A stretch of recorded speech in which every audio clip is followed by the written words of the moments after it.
Bonjour et bienvenue à vous dans cette nouvelle vidéo de la guitare pour tous. Nous allons voir aujourd'hui une question fondamentale, comment lire correctement une tablature. En effet, nombre de guitaristes débutants se retrouvent devant toutes ces tablatures qu'on trouve sur internet et ne savent pas comment les lire.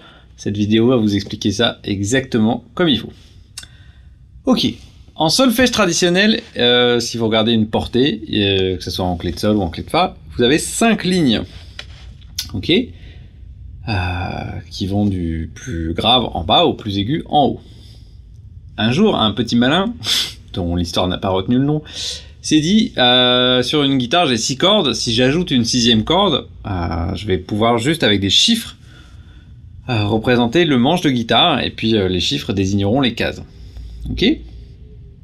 Et ce petit malin, il a fait un truc qui a priori paraît un peu bête, mais qui en fait est très malin. C'est qu'il a représenté son manche non pas comme ça, mais comme ça. Pourquoi ça peut paraître... alors ça peut paraître effectivement un peu bizarre au début, mais pourquoi c'est malin? Parce qu'en fait, il a gardé le sens de la musique.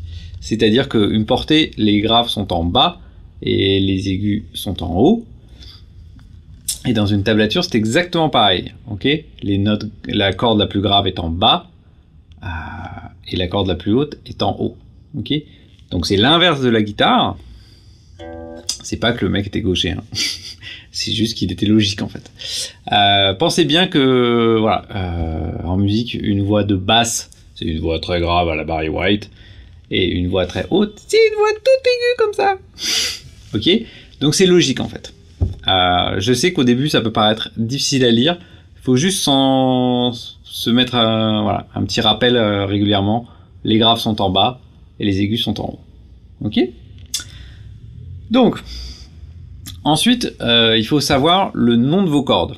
Ok. Ça c'est très utile. De manière générale, et quand vous regarderez n'importe quelle vidéo de guitare où le professeur vous dira, ou si c'est moi ou quelqu'un d'autre, peu importe, vous dira allez jouer la case 7 sur la corde de mi, il faut savoir où est la corde de mi. Okay, en l'occurrence la corde de mi, il y en a deux. S'il dit allez jouer la case 7 sur la corde de la, voilà, la corde de la, vous devez savoir voilà, où est la corde de la. Ok, donc on va voir ensemble le nom de nos cordes. Donc on va partir de la plus grave vers la plus aiguë. Donc la plus grave c'est mi. Ensuite vous avez la. Ensuite ré. Ensuite sol. Ensuite si. Et ensuite de nouveau mi. C'est pour ça que vous entendrez souvent parler de mi grave et de mi aigu, ou de grosses cordes de mi et de petites cordes de mi. Ok.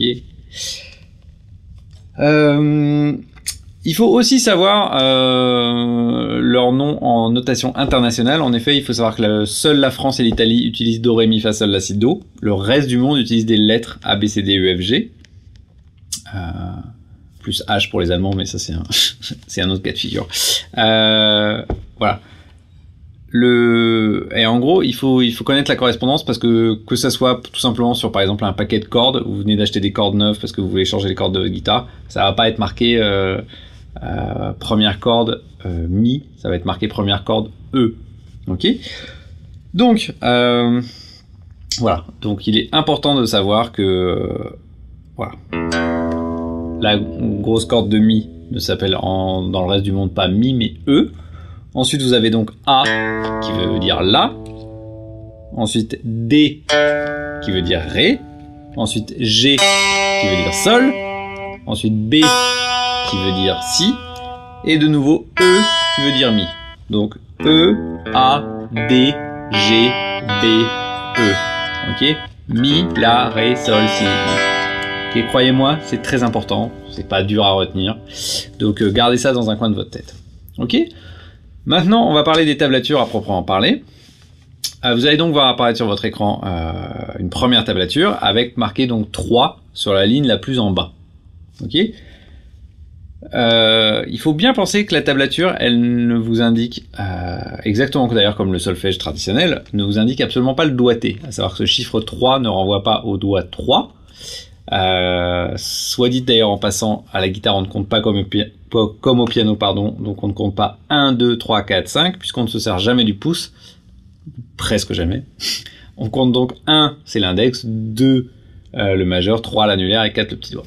Voilà. Donc, en l'occurrence, ce chiffre 3 ne renvoie donc pas à votre annulaire ici. Vous pouvez aller jouer cette case avec n'importe lequel de vos doigts. Par contre, ce chiffre 3, il vous dit, il est donc sur la première ligne la plus en bas, qui se rapporte donc à votre corde la plus grave.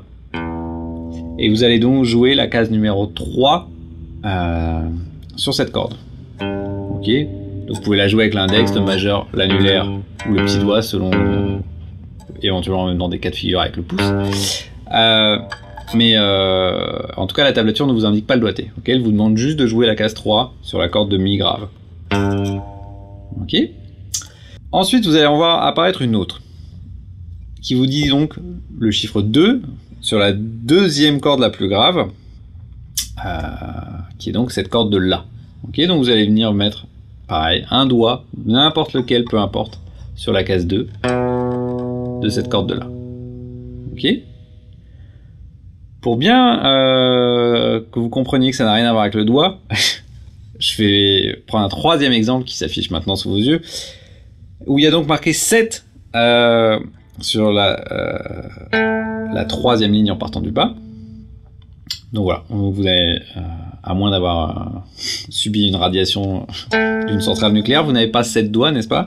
Vous en avez que 5, donc la case 7, le chiffre 7 correspond bien à la case et non pas au doigt. Ok? Voilà, on vous demande donc de jouer cette case 7 sur la corde de Ré. Ok? Encore une petite chose qui s'affiche sur votre écran, le 0 sur la corde de Sol. 0, ça veut dire que vous allez jouer la corde à vide. C'est-à-dire que vous n'allez pas toucher votre manche ici à la main gauche. Okay. Le 0, c'est une corde à vide sur laquelle on n'appuie pas. Ok, maintenant il y en a une nouvelle qui va s'afficher en bas de votre écran. Et je vais vous laisser 10 secondes pour trouver vous-même la case que vous devez jouer. C'est parti, ça s'affiche maintenant.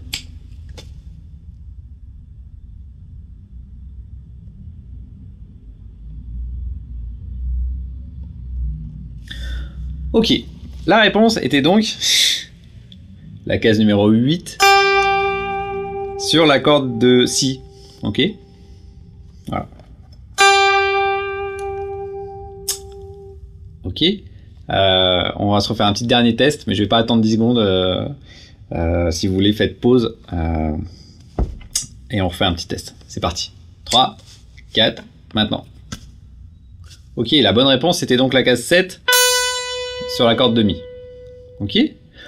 Voilà. Pensez bien plusieurs choses. Donc la tablature ne vous donne aucune indication de doigté, elle vous indique juste la case qu'il faut jouer.